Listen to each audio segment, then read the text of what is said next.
I was using the bathroom. Story time. So right after we got evacuated, I took my cute self to the stove because your girl needed the essentials, water, deodorant, all that good stuff. While I was looking for all the things I need, I realized yo girl has to go boom boom. Just kidding, I just had to pee too. Well, anyways, I was in the bathroom doing my thing, and then randomly someone comes in there and they start busting open all the stall doors. Keep in mind, I was in there by myself, and I was just sitting there doing my business like, okay, what's going on? So this person gets to my stall and they try to bust the door open.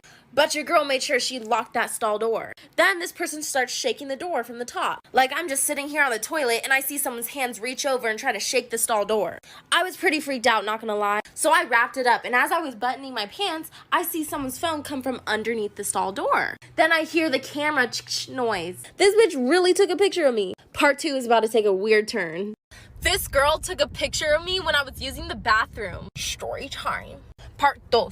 So I'm sitting there a little freaked out because some random person just walks in there and busts open all the doors. Except for mine, of course, because I had that bitch locked and loaded. So I get freaked out and I start buttoning up my pants because I'm not about to get walked in on. Then this girl has the audacity to take a picture of me while I was buttoning my pants. So I did what any sane person would do. I chased that bitch. I waited till she got outside of the store and then I pulled her by her ponytail. Yeah, I'm a savage. Call me 21. Just kidding, don't. And then she starts freaking out. Oh my god, I didn't mean to. And I looked at her like, girl, what do you mean you didn't mean to take a picture of me? You literally put your phone underneath the stall and took a picture on purpose. Like what? And then she explained to me that she thought that I was one of her friends. And I was like, so you be taking pictures of your friends in the bathroom? Child, you sus. But honestly, that's none of my business. All I told her after that was, I don't care. Can you please just delete the photo? And she did. And now we're friends. When I was 16 years old, my dad almost shot me. Here's the story. It was the last summer night before junior year, so naturally, I was at a friend's house partying. I told my dad that I was at my best friend's house. I wasn't. But I was actually at my friend's house with my friend group. They ran out of alcohol, and the only person who had alcohol was me, in my room at home. My dad is a very light sleeper, and he's also kind of strict. So it took them about an hour to convince me to drive all the way back to my house, sneak in my house, and steal my alcohol and leave.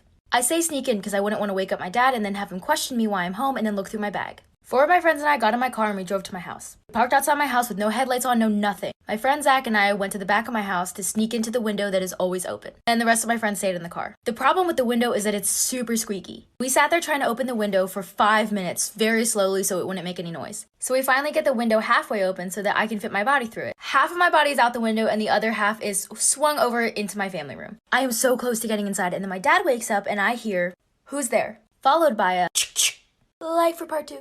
Okay, here's part 2 of me almost getting shot. So once I heard the I was like, shit! My initial reaction was just to forget everything, jump out the window and run. My friend Zach, who was with me, is literally a national track star. So he starts running too, but he's running at like 50 miles an hour and I'm running at like 2 miles an hour. And we just jump in my car. We are scared out of our minds and we tell my friends what just happened, but then one of my friends is missing from my car. He really needed to pee and we parked outside my neighbor's house, who is an FBI agent, and took a piss on his tree. But that's beside the point. Once I was sitting in the car, I started actually thinking, and I was like, oh my god, I left the window open. Yes, he didn't catch me, but the window was still open. So I was like, I have no other option but to go fix this. So I run up to my house and I go through my garage door. My garage door makes a lot of noise, so that's really good. And I know my dad's awake with a gun and everything. And so I yell out, I'm like, Dad?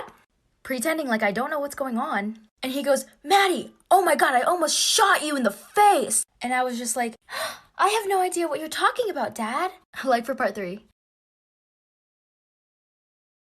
Part 3 of me almost getting shot in the face. So I played it off really well, and my dad was also in that sleepy mind, so he wasn't really thinking straight. So I guess that all the noises that I made previously from the window, he just thought that they were normal noises that I was making in the kitchen or something. And I was just like, Dad, what are you doing? While he's still holding the gun. And naturally he was like, what are you doing home? And I was like, oh, I forgot my medication. Can't live without that. And he just believed me and I went upstairs and grabbed everything. He was just so tired he didn't even think to check my bag or anything. Lucky for me because there was a lot of stuff in there. I said goodnight and I waited for him to go into his room. And then I just slammed the window shut. He literally never knew.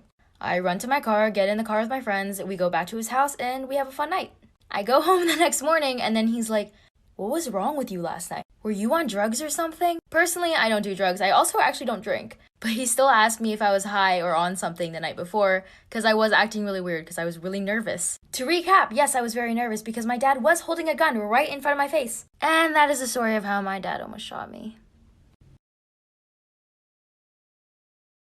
In high school, I had a friend who lived in this old, small apartment building. And on the first floor was this old guy named Dave who had apparently lived in the building forever. And no one really knew what Dave's deal was. The only time people saw him is when he walked outside to walk his tiny dog. But other than that, he never left his apartment. He had a nephew who delivered him groceries once a week. My friend just assumed that Dave was too old or had some sort of sickness that prevented him from leaving the house. One day my friend was coming home from school and Dave's nephew was leaving the apartment building. And my friend is really sweet, so she was like, "Hey, I know Dave sometimes has troubles getting out of the house, so if you ever need me to go over there and bring him something, let me know. I'm always happy to help." And the nephew looked really shocked and terrified. He was like, "No. You should never go over to Dave's ever." And then he got really awkward and he was like, "Okay, gotta go, bye." And then a few weeks later, my friend was coming home from a Halloween party late at night. And when she got inside her apartment building, Dave's door on the first floor was wide open. And it was pitch black inside his apartment. But then she heard something behind her. So my friend hears something behind her, but it's pitch black. She's like, "Hello?" And then she finds the switch to the hallway lights, turns them on, and Dave is standing right there with his small dog. She's like, "Hey Dave, you kind of scared me." And Dave was like, "Oh, sorry, I was looking for the light switch myself." But that didn't make any sense because he wasn't standing anywhere close to the switch and he had been living in that apartment building for 30 years. So she starts walking up the stairs and then Dave says, "I've been working on a project that I'm really excited to show you." And my friend's like, "Oh, like an art project?" And Dave's like, "Yeah, kinda." And she's like, "Okay, well maybe my mom and I can come by another time to see it." And then they say goodnight, but she just feels pretty weird about the whole interaction. A few months later, she's at school and she gets a text from her mom that she has to work late and won't be home to make dinner. That afternoon, my friend walks home, walks up the stairs to her apartment building, goes to unlock the door, but then realizes the door is already unlocked. Sometimes her mom would forget to lock the door, so it wasn't totally out of the ordinary, but it was winter and it was already getting dark outside even though it was only 4 p.m., so she turns on all the lights to her apartment. But then, all of a sudden, all the lights switch off. She tries to switch all the lights back on, but they're not working anymore. And all of a sudden, she's finding it really hard to breathe. She's afraid she might faint, so she kneels down onto the floor. Then suddenly, she feels sharp nails running down her back. And she tries to move, but she feels so weak that she can't. She turns around to see who it is, but before she can, she blacks out. The next thing she remembers is waking up in a hospital bed, and her mom is sitting next to her looking really worried. Her mom's like, "Everything's okay. There was a carbon monoxide leak in the apartment,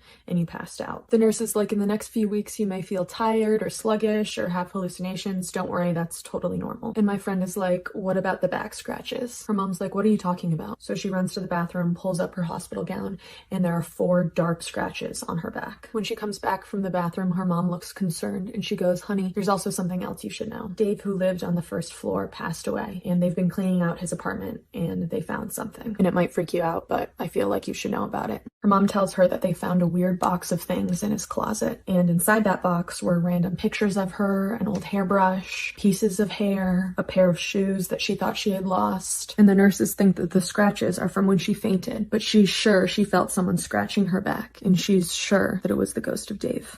So my house is super fucking paranormal, and this is the first incident I had. So in 6th grade, I had 3 friends over and we were playing hide and go seek. So I hid in the pantry and there's no way anybody could hear me. There's no vents and I wasn't even talking. So I'm sitting there like, cause like I wanted the wind to fuck. So I'm sitting in there and 10 minutes pass and I hear my friends talking downstairs. So I go down there and I'm like, "Did y'all give up?" And they look at me and they're like, "We thought you were in the crawl space." I was like, "No." They were like, "No, we were literally talking to somebody in the crawl space." And they said like it was this little girl like asking for help and shit. So I get freaked out and I'm like looking around, I'm like, "What the fuck?" And around 2 minutes later, the doorknob to the crawl space starts going like this, like shaking and shit. So I literally had a heart attack and I was like, "Okay, we're leaving." So we grabbed all of our shit, we grabbed my dog and we went in front of the house. I called my dad crying. I was like, "There's something in this fucking house." And he was like, "No, the fuck there's not." So he gets home, he checks the house. He's like, y'all are stupid. Like, there's no shit here. But we all heard it and we all saw the doorknob shake. And it only got worse from then. The night this happened, my sister had a hard time falling asleep. So she got up to get some water, you know. When she walked out of her room to go to the kitchen, she noticed my dad's door was open. And he never leaves his door open or sleeps with his door open. But she ignored it and she went to the kitchen to get some water. So as my sister's walking back to her room, she turns around and looks at my dad's door and sees this yellow blob figure with like auras coming out of it. So my sister stares at it for a good 2 minutes. And this bitch sprints back to her room. And this bitch could not sleep. Like, she stayed in her room, she couldn't sleep. So in the morning, she wakes me up and she tells me what happens. And because of what happened the night before, I'm like, okay, this is not normal. This is not fucking normal. So I tell my dad, and he didn't believe us because, you know, we just daydream. Like, kids, it's not real. So we looked up the meaning of seeing this type of figure. And I remember just reading, it's evil. And then it could possibly be a skinwalker, but I don't believe that. I know what skinwalkers are, and I don't think that was a skinwalker. And as always, it only gets fucking worse.